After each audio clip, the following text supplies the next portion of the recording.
Hey y'all, welcome to uh,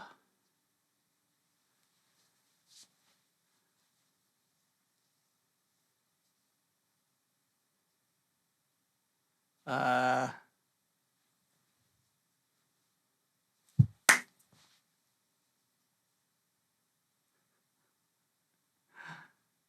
and you're on.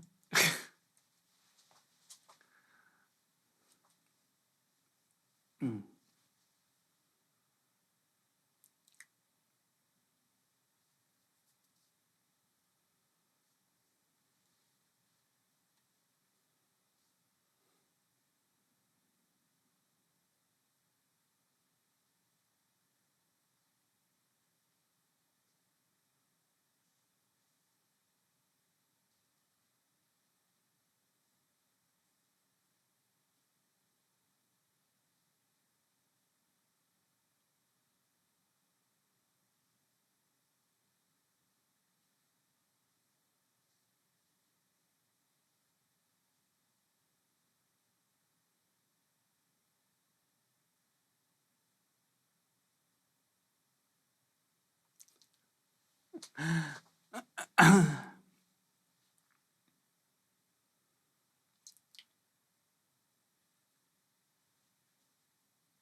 Is there a difference between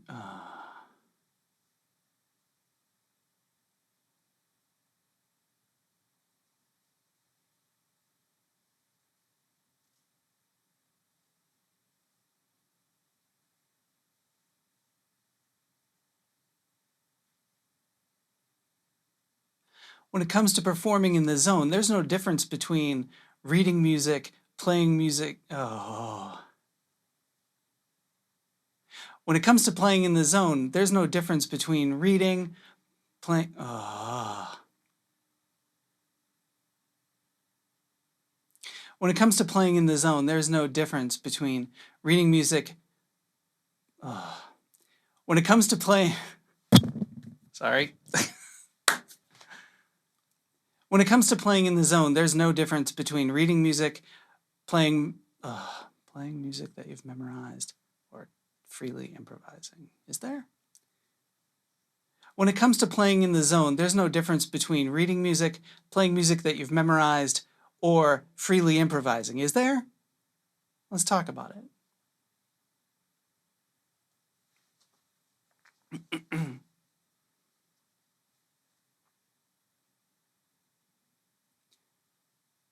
Hey y'all, I'm Penny Larson. Welcome to my channel. No. Hey y'all, I'm Penny Larson. Welcome to my studio. Welcome to my drum room.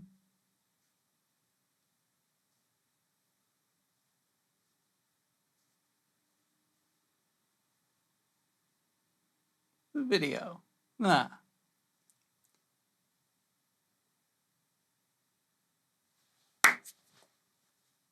Hey y'all, I'm Penny Larson. Welcome to today's video. The last few weeks, I've been making videos talking about flow, and I realized that I had sort of been assuming an improvisational standard. But improvising is only a part of what most performers' lives are. As drummers, we do a lot of improvising in the flow of the music, but that isn't exactly the same thing as what I've been talking about in these videos on flow or the zone. And so I wanted to make, this is kind of part 2.5. I'm working on part 3, which is going to be very much about free improvisation and being able to just think as you play and play as you think, or let go of thinking as you play.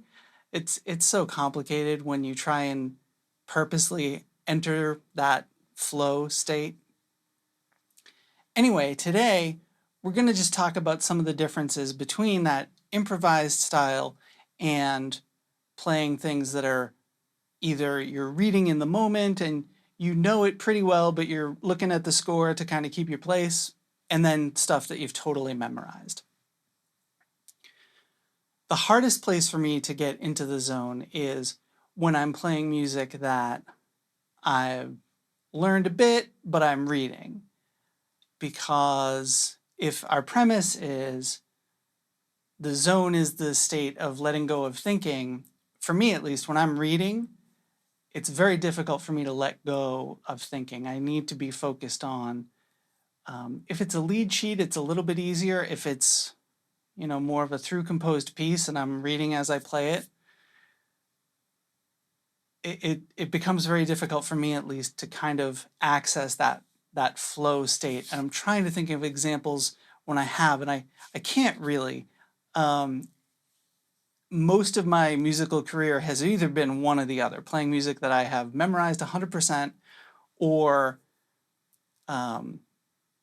music that I'm mostly improvising, even if like I know the tune, right? I mean, that's a thing we get to do a lot as drummers, right? Is we can learn the form of the tune, and you learn like the couple beats that are the tune, and then you just play, right? And so that's sort of like drummer's improvisation, I guess I'd call that, because you have it memorized to the extent that you know the form and the stops and the hits and what the band is doing, but you're probably not doing the same fill over and over again, unless you're doing like a tribute band kind of thing and you're trying to like match a record exactly, or if your approach is more like Neil Peart, where you think you approach like a rock song as more of a legit composition, and once you've written a drum part, that's the drum part.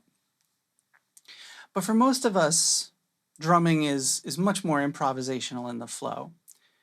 And so I realized I was focusing on that, but I didn't want to totally sidestep the other side of the coin, which again, for me, I'm going to go whole hog into the memorized side.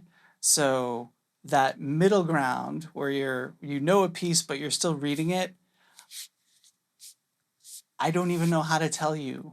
I don't know how to I don't know how to help you access flow if that's what you're doing.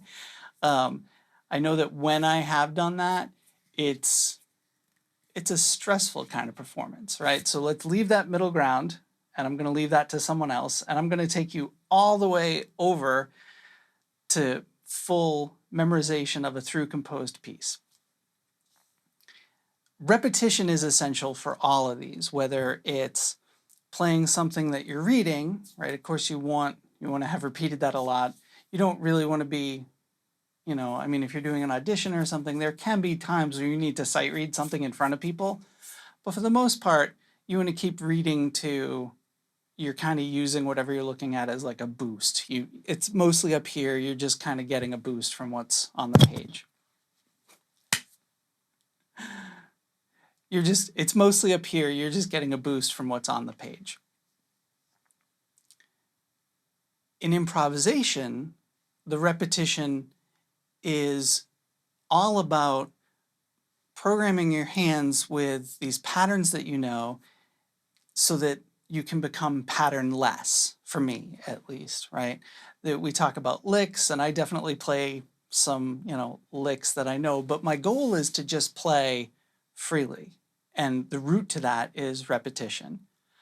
Likewise, playing something that's through composed, repetition is, that's kind of the only way there for that, right? If you want to improvise, you could sit down and just, anybody can hit a drum freely, right? So theoretically, all you need to do is be unself-possessed to have that free improvisation. For playing, through composed music, you need to repeat it enough times that it's up here. I was reminded recently by a friend of mine on Facebook of this phrase, don't practice until you, how's it go? Don't practice until you can play it right, practice until you can't play it wrong. And that reminds me of drum corps so much. If you don't know what drum corps is, nowadays in the internet age, I kind of feel like everyone knows everything. So But to be an old person for a moment, not that drum corps doesn't exist anymore, but when I was a kid, in my locale anyway, there was like a drum corps in every town, and tons of kids joined drum corps. So what we would do is we had to perform like a 10-minute show during the summer for competition season. And we would spend, I don't know, September to Christmas getting together a couple times a week, practicing, learning new exercises, learning new skills, but not really working on the show. But then by January, the instructors had started to construct the show and started to write the book, as we call it, right? So write the music. For my first few years, they weren't even writing stuff down. They were kind of teaching us as they were creating it in their mind. It was a really, it was a very, oh shit, I definitely want a word here.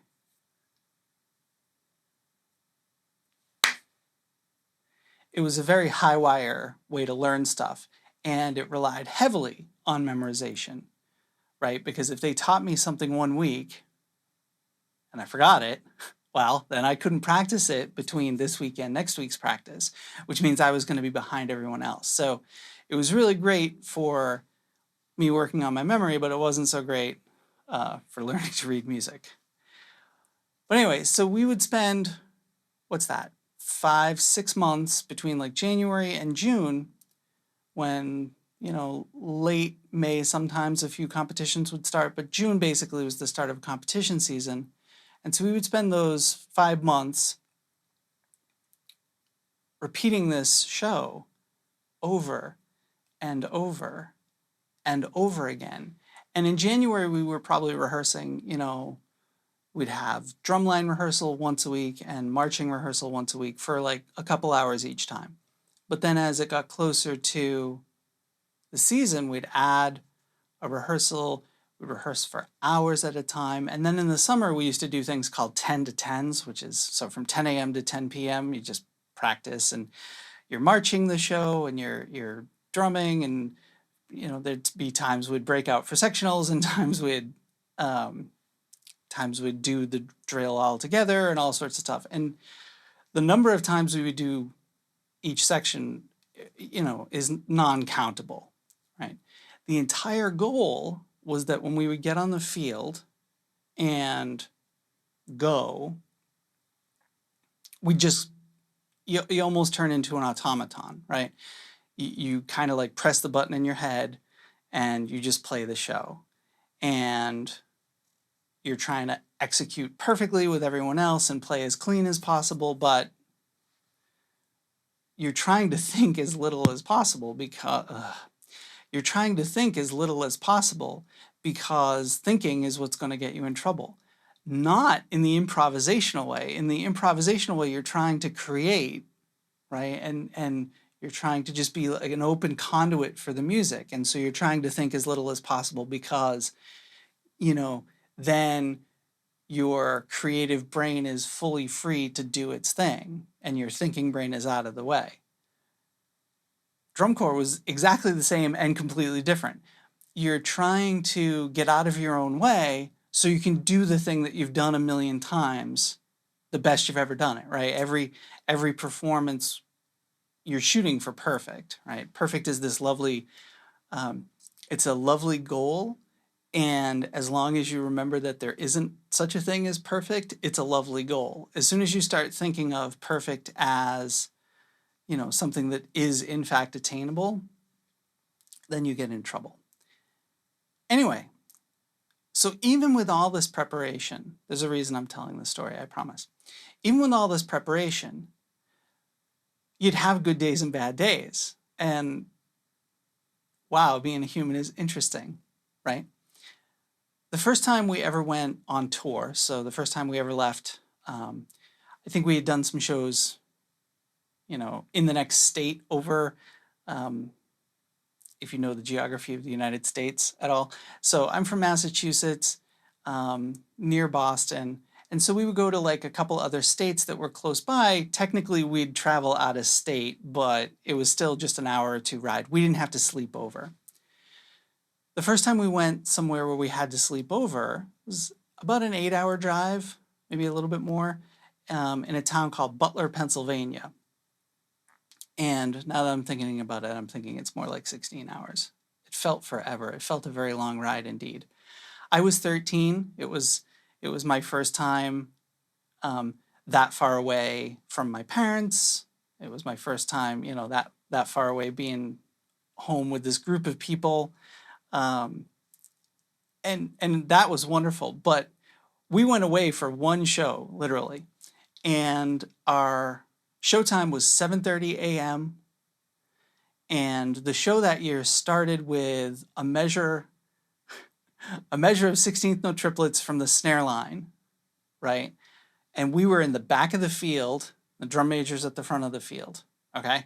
So hear the drum major count off, 1, 2, 3, 4. If you know anything about being far away from the conductor, that means when they're counting, we're hearing them delayed, right? Because sound travels slower than light.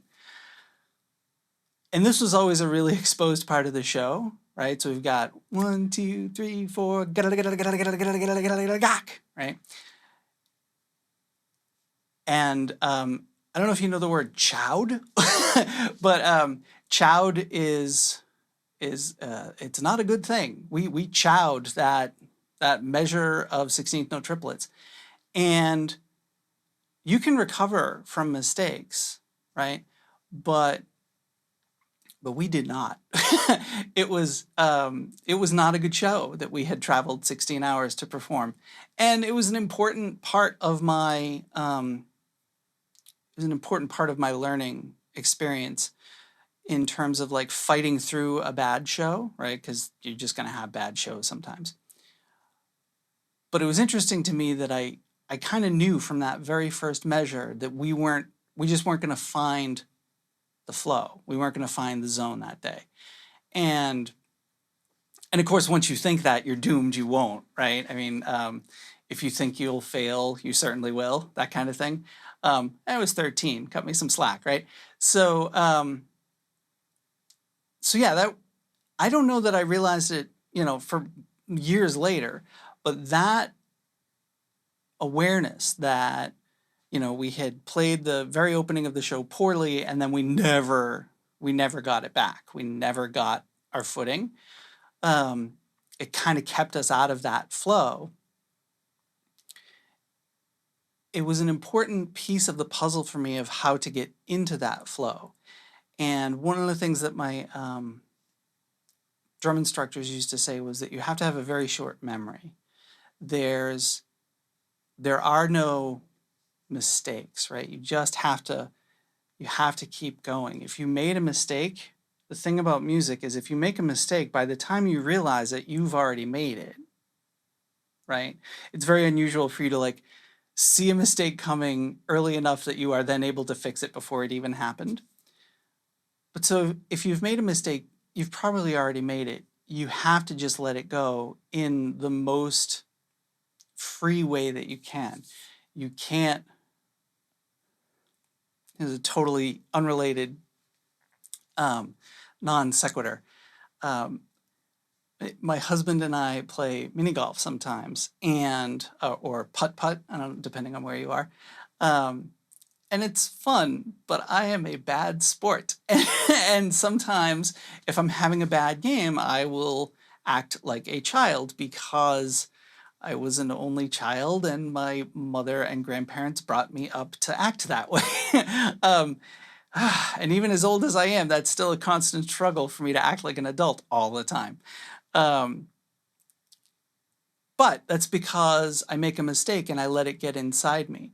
Amazingly enough, performing, I make a mistake and I'm like, meh, whatever. And not whatever, like, right, after a performance, I examine, okay, what happened? What did I do? This is one of those things they'll tell you to record your performances as much as you can and go back and watch them and figure out, okay, where were my mistakes? How can I make that better? Blah, blah, blah.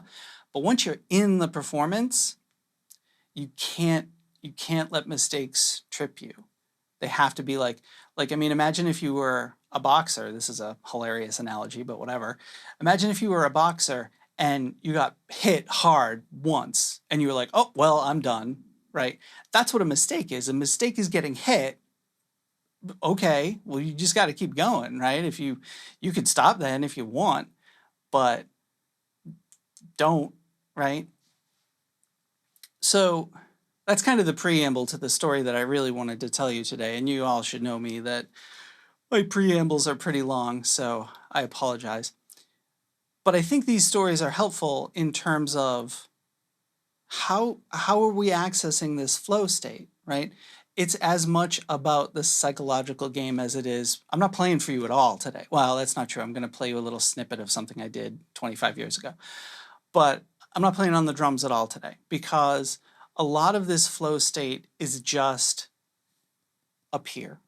It's not down here, right? Down here is almost the easy part. Up here is the hard part. Master this, and these are putty, right? Okay, so I went to Berklee College of Music in the mid 90s. I was in my mid 20s. And I fell, first semester, I fell madly in love with the marimba, which, if you don't know what a marimba is, stop watching this video and search, I don't know, marimba and any song that you like cover. And I bet someone has played a song you like on marimba and you will think, oh, wow, Penny was right. This is the most amazing instrument ever. It's the most amazing instrument ever. You know, the way I explain it to non-musicians is like a giant xylophone, which really doesn't do it justice at all because I had a 5-octave marimba, and the low end of the 5-octave marimba is just like, oh, it's like stimulating the air to breathe at that pitch, right? I mean, all right. So, fell in love with the marimba, woohoo. Graham bought me a marimba because she was putting me through college and she loved me and I was spoiled. My marimba teacher actually said to me, it's like you're buying a Ferrari and you don't know how to drive. She wasn't wrong, right? But I played marimba constantly my first like couple years at Berklee.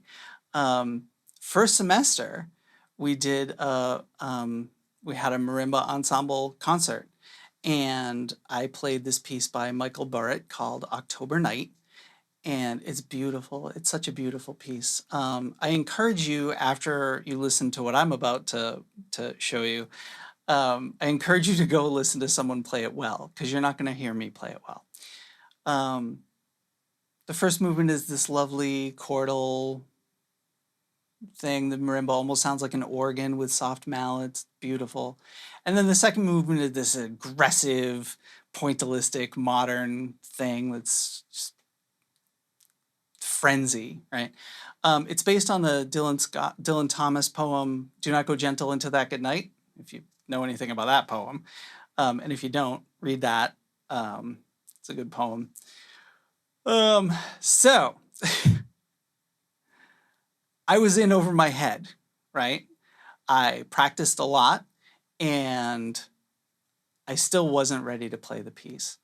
You're going to hear in however much of the performance I play you, you're going to hear, if you know the piece at all, I'm taking it really slow, right? I have been playing the marimba for like 3 months at this point. So again, I request your indulgence. But it was after gallbladder surgery. Oh, that's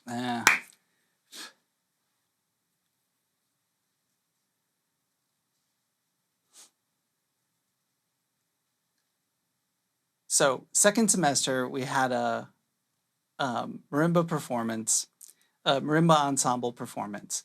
And I played this piece October Night. And I'd been playing marimba for what, like 6 or 7 months at this point, in way over my head. And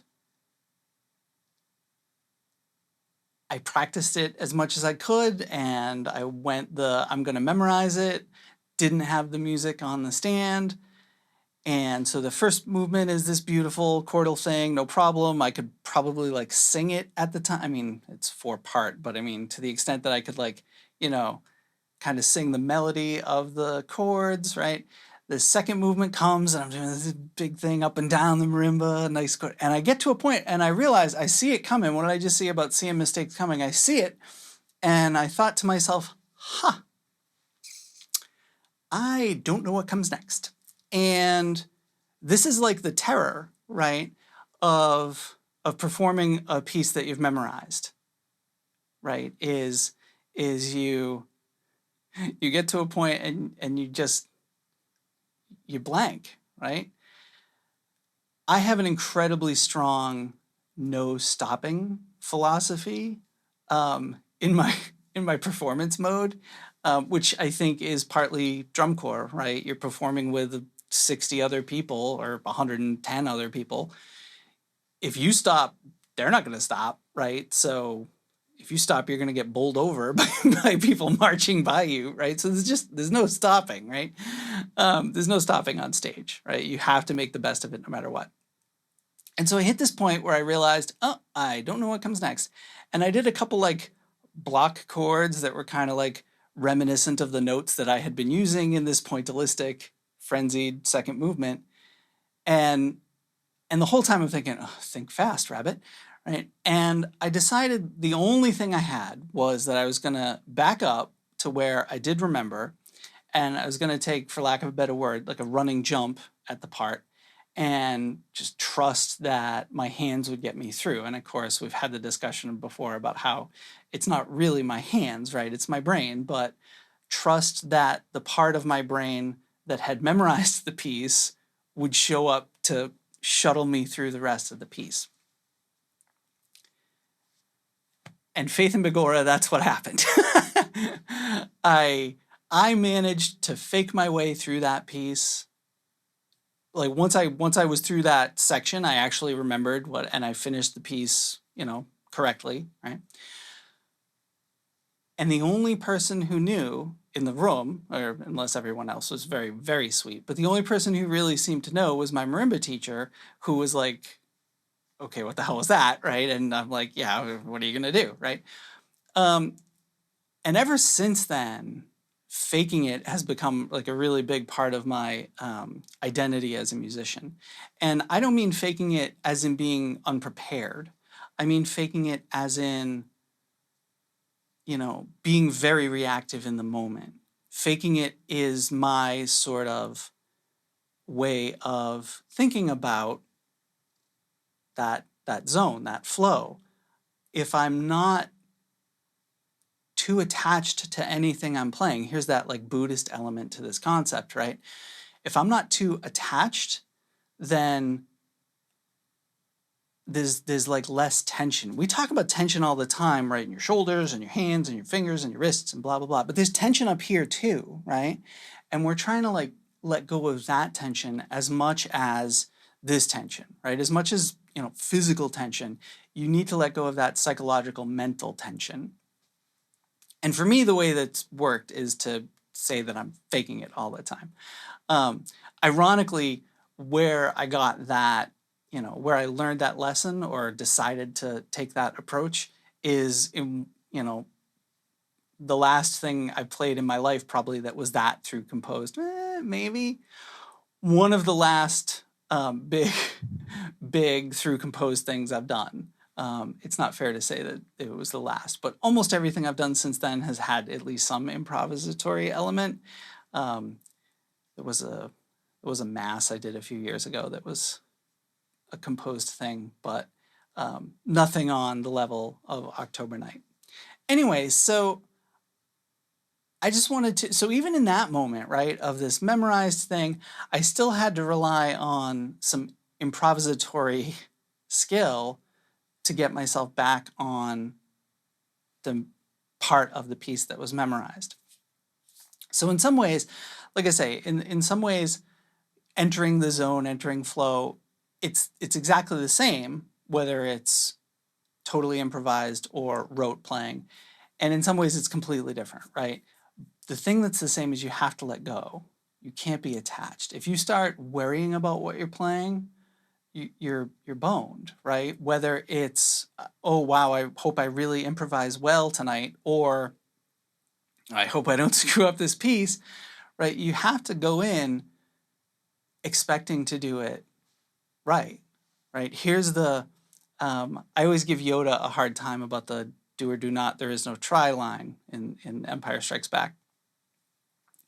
And the reason is because with students, I mean, learning something is all about trying new things and try it and try it and try it and try it. And then when you're going to perform, do. There is no try when you're on stage, right? You just have to do. And so that's the flip side of that doing versus trying thing. There is a time when there is no try. But the only way to do is to believe that you can. The word that my drum corps instructors introduced us to was conviction, which I love so much. It's not confidence, it's not arrogance, it's not, it's somewhere in the middle, that conviction that you just know, that you know what you're doing, and you're not conceited about it. It's just you're going to play things and you know it's going to be fine. You know you're going to play it right. And even if you're not going to play it right, you're going to play it well. Something's going to happen that it's going to be good. Right? Even when it's through composed and you screw up. Let the mistake go, get back on the track. If you've practiced the piece enough that you're really playing from memory, when you make a mistake, you will, you might lean on the track a little bit, but you're not going to go off the track. You'll find the track. And being on the track and letting go, that is flow in a nutshell. Okay, so hey, right? This whole zone flow thing, this is a really deep psychological thing to get into. In some ways, you can't get there on purpose, and in some ways, yeah, sure you can, right? It's like everything else that I've been saying, though. The harder you try for it, the more elusive it will be. So, what are some strategies? Since we're talking about through compose, let's think about that. When you have a piece memorized, do things specifically to distract you. My friend Steve's guitar teacher one time told him to put on headphones and listen to the radio really loud and play his guitar, to play something else, right? And that's a great way to make sure that your focus is so focused you can handle distractions. Play when you're tired, play when you're wide awake, play when you're grumpy, play when you're happy, play all these different ways to give yourself different ways of approaching, right? I'm 100% certain I've used this quote with you all before, which is, they say practice makes perfect. Practice doesn't make perfect. Practice is about increasing your vocabulary of ways to recover from your mistakes. And I believe that wholeheartedly. The more mistakes you make, right? If you're learning a song, a great old one is you drop the needle, back in the days when we had needles. But so you start a song at a random point and you start playing the song as soon as you can, right? All of these things are going to help you, that when you're actually performing, you don't have to think about it. I think that's all I have to say about that. I could talk for, you all know me, I could ramble for 3 days. But that's at least a little tip of our toe in the, well, wait a minute, Penny, what about when we're playing something that's written and we've memorized? It's the same thing, it's just totally different. And the place where it's different is in the repetition and in the performance, right? Because in the repetition, you're performing the same thing over and over again to perform the same thing over and over again. Whereas with improvising, you're repeating everything in the hopes that when you perform, what you want to do as an artist will come out. And then in performing, the memorized piece, the mind state is to let go, to let your memory guide you through. And then you can kind of observe and make, music, oh, that was a little loud. And you can kind of almost nudge the part of you that's performing is like here, and you can kind of almost observe yourself performing if you do this right. It's really kind of fun. And then for improvising, it can be sort of the same thing, right? You can kind of observe, but it's more, to me, that one's more integrated. You have to just be like, your performance brain has to be over there on its own. So thanks for watching today's video. Like I say, I'm working on part 3. We're gonna call this 2.5 because there's no really playing. There's not really playing here, and there's not really instruction per se beyond philosophical instruction. So thanks for watching, and if you like this video, please give it a thumbs up. If you didn't like it, please give it a thumbs down. All engagement helps. I welcome your comments down below. Please subscribe to the channel if you haven't. Hit the little notification icon bell if you actually want to get notified when I post videos or go live or whatever. I do have a Patreon at patreon.com/PennyLarsonDrums. And over there, I'm doing some extra footage and some early release stuff and a bunch of cool stuff. So if you want to support me, that's a great way to do it. All right, I will see you guys all again real soon. Bye.